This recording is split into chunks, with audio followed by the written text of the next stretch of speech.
Madam, for 100 pesos, ano sa Tagalog ang toothpaste? Ano ba yung Tagalog? Colgate. Colgate ba? Hindi, brand po yun. Tagalog Colgate? Aray?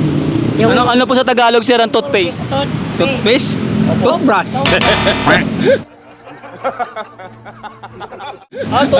Sipilyo.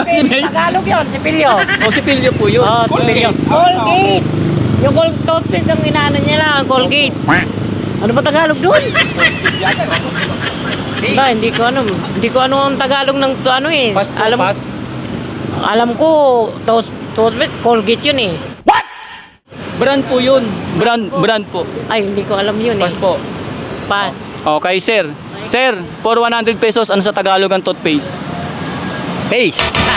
Hindi ko alam. Hindi ko alam yun.